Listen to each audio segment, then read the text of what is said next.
What's going on, everybody? Welcome to another episode of Desai Guys Football Forum. I am one of your co-hosts, Herbert Desai, joined as always by my good friend, my good buddy, the other half of the Desai Guys, Mr. Tad Desai. And Tad, you are a runaway freight train, my friend. I mean, just these DFS contests are... I am owning you, and I love it. It is very, very one-sided. We did do two last week. We did a special... I just need to say, you were lucky that I was busy during Thanksgiving because I did not see that Zach Moss was a healthy scratch. That's the only reason you won on Thanksgiving. That was, a big factor for sure. But I won pretty comfortably on Thanksgiving. But yeah, you retaliated and you won pretty comfortably on the Sunday slate of games, Sunday, Monday, whatever the slate is there. But yeah, you have a very comfortable lead. And, even if I win out, I don't even think I have a chance to catch you. Like, we'll have to do the math after we're done recording here. But you're thoroughly dominating, my friend. Hey, thoroughly. After our baseball DraftKings competition, I need to even the playing field a little bit. That is true. That is true. But we went pretty back and forth with the baseball because it's a very, very long season with baseball. But we still definitely want to give you some advice for your DFS lineups. Maybe you could side more with Tad's advice compared to mine based on how our head-to-head challenges are going.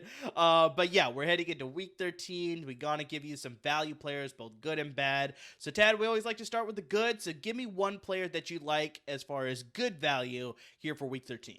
Well, so this is actually the exact same quarterback I picked last week. And before I go any further, by the way, I need to give a shout out to you, Amir.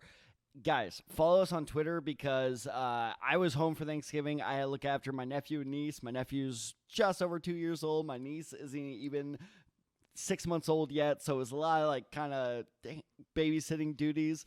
Bottom line is, I was not able to record. There was just no way. There were crying children. I was running around the house. Wasn't but happening. Amir did a great job because I sent him my picks and he made some awesome looking graphics, to put on our Twitter page. So be sure to check those out. And if you missed them, that's because you're not following us. So follow us on Twitter. Handles are below. Right below, awesome ticker that Amir also put together. So shout out to Amir because I know I didn't talk about this guy last week, but he was still my pick for quarterback. And for some reason, DraftKings continues to undervalue him.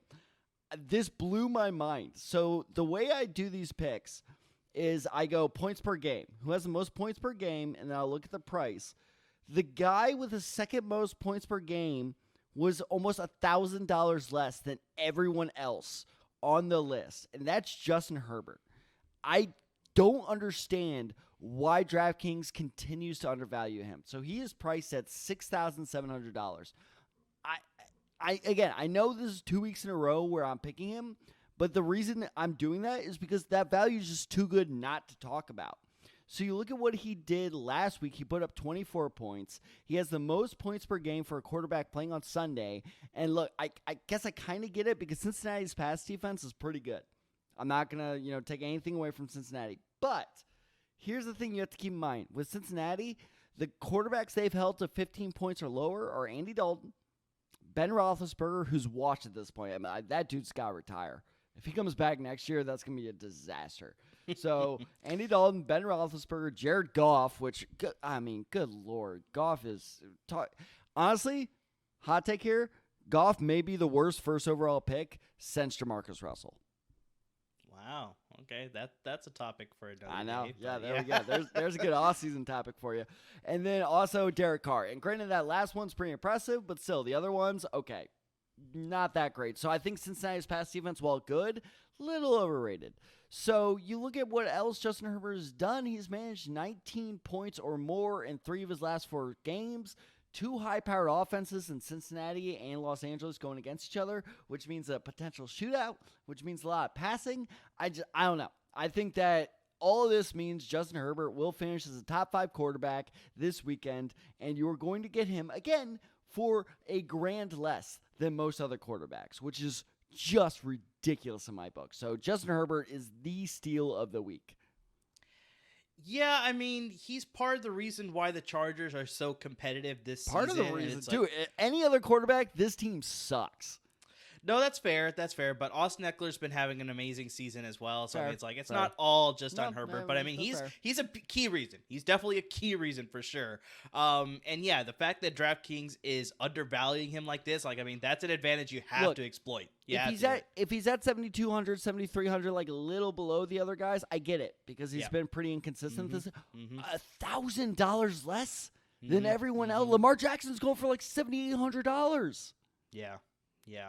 I think the biggest thing is just like you said, the fact that they're playing Cincinnati and Cincinnati just totally steamrolled the Pittsburgh Steelers, 41-10, I think was the final score, something like that. So it's like maybe I think because they had such a significant defeat there, they're sort of taking that into account for why Justin Herbert's cost is a little bit lower. But hey, like I said, I mean, just that's an advantage you definitely need to exploit then because, yeah, that's a really good price for a premier quarterback in this league. And I think he should do pretty well on Sunday against the Bengals, even against a little bit of a tougher defense. But like you said, can be exploited. That defense, they played a very terrible Steelers team. Like, of course, they're going to put 41 and allow the Steelers to only score 10.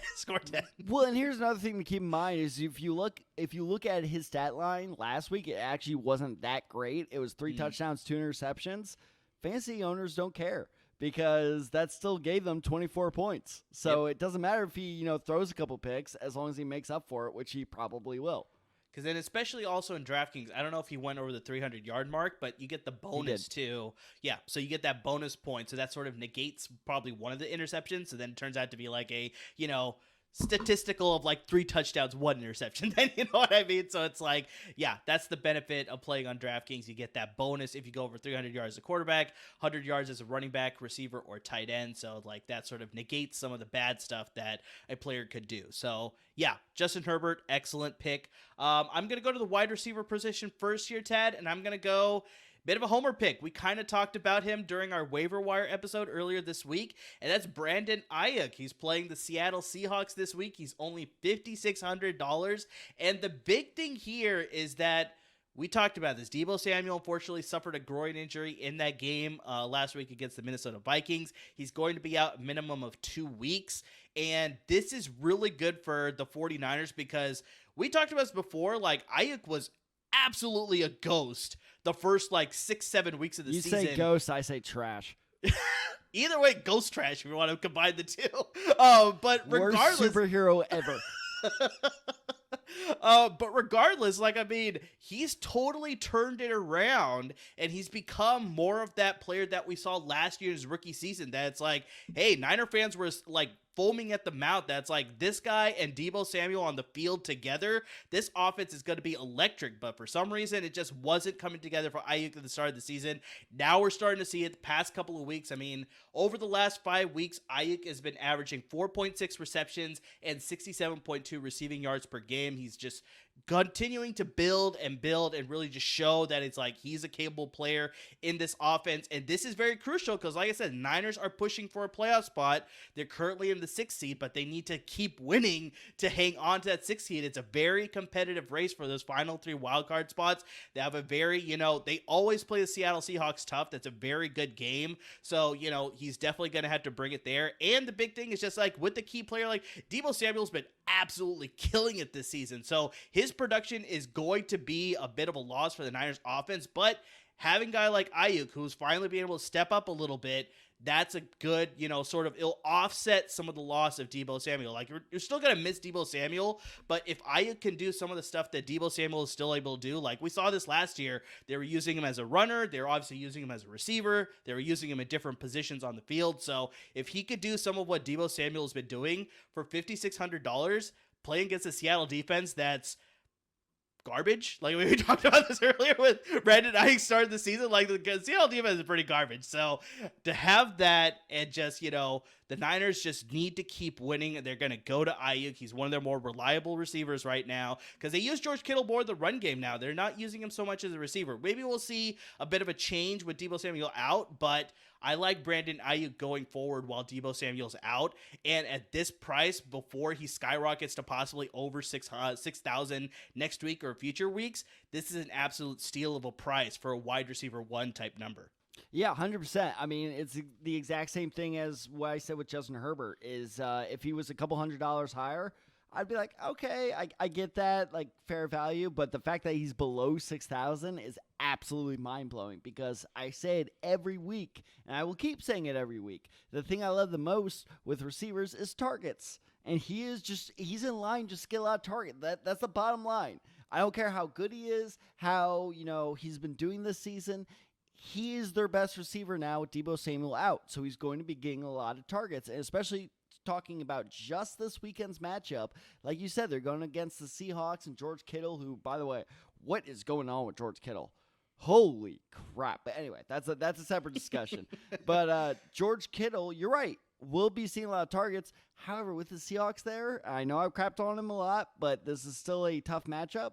Yes. My guess is the Seahawks will probably be putting Jamal Adams on George Kittle a lot, which opens up the area for Brandon Aiyuk to, grow, to succeed on the field. So I really do like the Aiyuk pick a lot because, it's just, again, it is a matter of pure volume. Just like Jimmy G's got to throw it to someone. So it's going to be Aiyuk, or I don't even know who are the receivers behind him. We may see some Jawan Jennings. We may see some Trent Sherfield. But honestly, I dare our listeners to name me the colleges those two guys went to. What happened to the Baylor guy you guys drafted a couple years ago? Oh, yeah, we released him because is he just gone? couldn't stay healthy. There we go. He couldn't stay healthy. So, who is it? Jawan Jennings and who? Trent Sherfield. All right, tweet at us if you know what college they went into because I have no idea. Yeah, so we'll see about that. But yeah, Aiyuk, I think exactly like I said, I think he's going to be the wide receiver one. Jimmy Garoppolo is going to be looking his way a lot, so that could be a lot of points for your fantasy roster, both in DFS and in regular season-long dynasty, whatever fantasy type of league that you play in. So let's continue with the. All right, I was just trying to figure out the words there, but I was able to get it out. It's usually me that's stumbling, so when you do it, I got to take advantage of it. Fair enough. So let's continue with our good value players here, Tad. Do you got another guy that you want to talk about? I mean, let's keep riding this 49ers train. Let's go with Elijah Mitchell. I'm all for it. Let's go with him. I mean, come on. He's valued at $6,000. I had to do a double take when I first saw that price because, no, I misread that. That's not right. Because he put up 130 yards and a touchdown last week, and I get why his value is a little low because he's been struggling with injuries all season. By the way, the 49ers need to fire their strength and conditioning coach. Just stay healthy. Jesus, man. Yeah. My God, it's a pro version of TCU. It's just like all of our key players keep going down. It's definitely been a topic on Bay Area radio. When the Niners were struggling earlier this season, they're just like, they need to figure something out with all these injuries. Man. But yeah. Yes, Elijah Mitchell is healthy, so I mean, he should be playing this week. Healthy. So yeah, it should be a very good addition. I like it. And that's why I don't understand why his value is quite this low. Because look, I mean, he's back to what he was back in week 1 and 2 when all of us were like, holy crap, this guy's the waiver wire pickup of the year. And honestly, if he keeps performing at the level he has been, he's going to cement that title of the best waiver or surprise player, whatever you want to say about it, is because in typical Shanahan, tradition, he is turned a nobody into somebody. He did it, his dad did it. This is just a Shanahan family thing, is they can just take any running back and make him look good, except for Trey Sermon, apparently. So I'm sorry, I have to take as many shots with that as I can. But yeah, so Elijah Mitchell going against Seattle. They had the second worst run defense in the league. Not much else I can say. He's a good running back. He's a running back number 1 for almost $1,500 less than most running back ones you have, going against one of the worst run defense in the league. That's just, case closed. It's an easy pick. The only reason that I could see that they possibly devalued him just a little bit is just, you brought this up earlier with Jamal Adams possibly having to cover George Kittle majority of the game. I don't think they'll do that as much because we've talked about this so many times before. He is not a coverage secondary player. He is definitely a run stop. He's a glorified linebacker. He's exactly that. He's a glorified run linebacker. So definitely they're going to put him in the box more to stop the run, which he is good at. That's one thing that he's definitely good at. So maybe that's the reason reason why they're probably devaluing him a little bit. That's like maybe Jamal Adams is there. They're going to stack the box. Bobby Wagner. Jordan Brooks has surprisingly looked good at times. Bobby Wagner is 60 years old. Why are you bringing up Bobby Wagner? He's still playing pretty well. And like I said, Jordan Brooks, who we all laughed at as a first-round pick, is surprisingly playing well at certain times. So maybe that's the reason that they're like, they'll limit him a little bit. But I still like Elijah Mitchell, the way that they could set up the blocking schemes. Like I said, they're not throwing it to George Kittle more because they're using him more as a blocker. So that's just going to be more effective for them, especially with Deebo Samuel out. Maybe they're going to lead more in Elijah Mitchell. So once again, it's that whole volume aspect. I think they're just going to, death by a million paper cuts, as they like to say. Every single time they give him a carry is just going to keep going, keep going, keep going. That's the whole reason why they were able to beat the Rams. They ran it 40 times. They're just exactly right. You're not stopping us, so we're going to keep doing it. So well, because they were so smart, because they were like, okay, we can't beat Jalen Ramsey by throwing at him. Let's just throw away from him. Let's just keep giving it to our running backs 3 yards away from us. Jalen Ramsey's 20 yards down the field. Exactly. And just the Rams weren't able to adjust. So I see that very similar thing happening here with Seattle. So Elijah Mitchell's just going to get a ton of carries, and that's going to lead to good production. So yeah, 100%. Hey, if you want to talk about Niners players, I am all for it, my friend. So we could do that all episode long. We could start a Niners podcast if you got your wish. Very true. Very true. Let's move into my additional good value player, and it's actually former Bay Area team now in Las Vegas, and that's the Las Vegas Raiders. Foster Moreau, the tight end, playing against the Washington football team this week.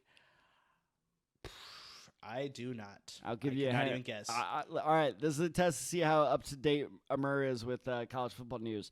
Brian Kelly is the coach there now. Oh, okay. So he went to LSU. There we go. The only reason I know this is because I know this is a sidebar, but screw it. We'll go down this path. Is my previous job before I was a teacher, I worked at a company called Chat Sports, and I was I was helping produce the Raiders show there. And we covered a couple drafts, and the host kept talking. He's like, this Hunter Renfrow guy's going to be good. This Max Crosby guy's going to be good. This Foster Moreau guy's going to be good. And I was like, who gives a fuck about all these mid-round picks? These guys are not going to amount to anything. They're making me eat crow because all those guys are pretty good. So anyway, fun little side story, because I definitely called all those picks wrong. I'm like, no one's going to care about these guys 2 years from now. Well, shows how much I know. So anyway, keep going. And maybe he knew that all those first-round picks were going to be terrible. Well, he also bought an Antonio Brown jersey when he got traded to the Raiders. So yeah, okay. Exactly. He's not flawless either. He's a hardcore homer. There. Yeah. Okay, got it. Big time, my friend. But yeah, let's get back to Foster Moreau here. So here's the big reason why I like the good value.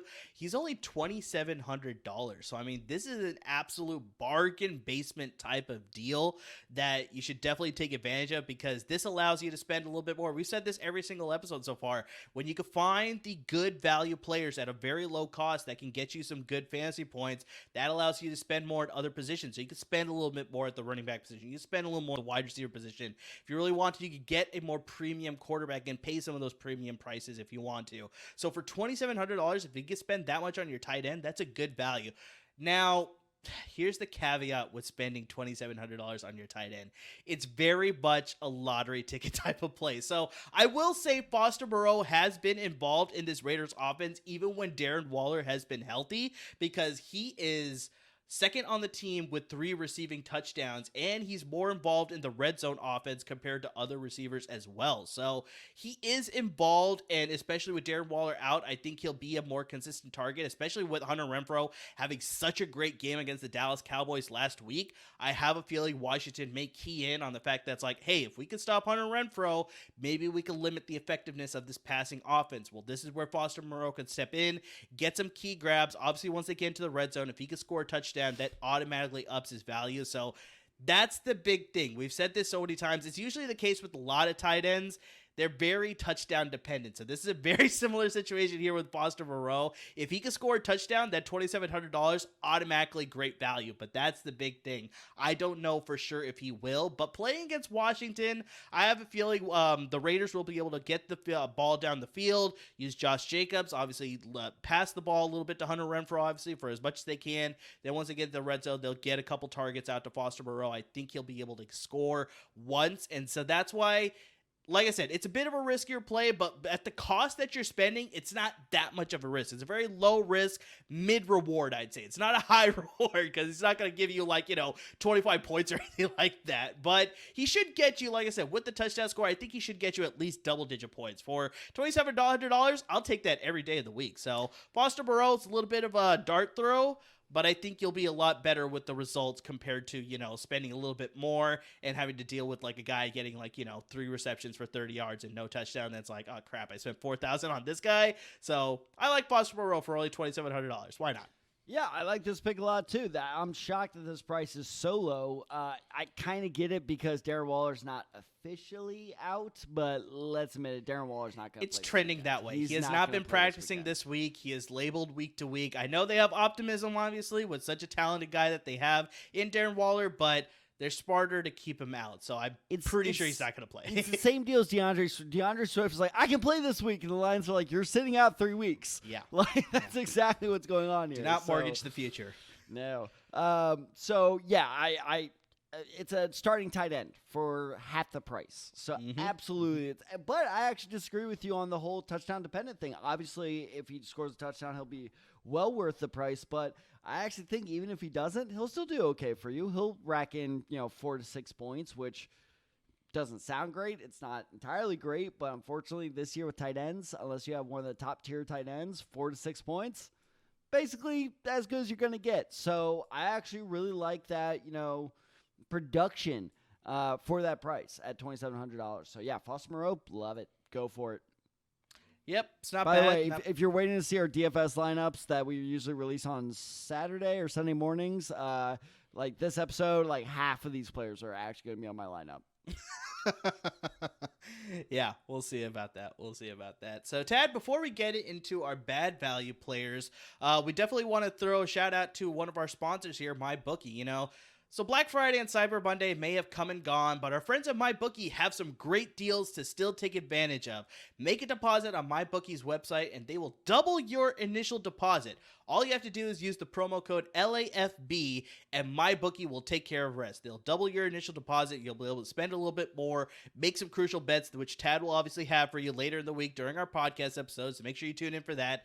And not only do they want you to earn some extra cash for yourself this holiday season, but they want your friends and family to join the fun too. So just send them your referral link to anybody and everybody that you know that you want to come join the crew over at MyBookie, and you will get a 250% bonus on their first deposit, on their initial deposit, I should say. And the best thing about this, it's unlimited. So you can send it to your friends. You can send it to your coworkers. You can send it to your family. You can send it to your neighbor. Really doesn't matter who you send it to. Whoever uses your referral link, you will get a 250% bonus on their first deposit. That is an unlimited offer. So invite the whole crew. Definitely go and do that. So, there's no need to wait. Join the party at MyBookie where you can double your first deposit. As mentioned, use the promo code LAFB and you can double that deposit. Bet anything, anytime, and anywhere with MyBookie. So we already mentioned it earlier. Just, make sure you stay tuned for all of those sports bets that Tad will have for you this weekend. You could definitely use all that with MyBookie. Great sponsors, great website. It's a really good mobile device sort of website as well. Very nicely optimized for that. So make sure you go take advantage of those offers because they are excellent. So, Tad, like I said, let's sort of, bad for last, I guess that's what we're gonna do here. The bad value, whatever. So, who's a guy that famous saying, "Bad for last"?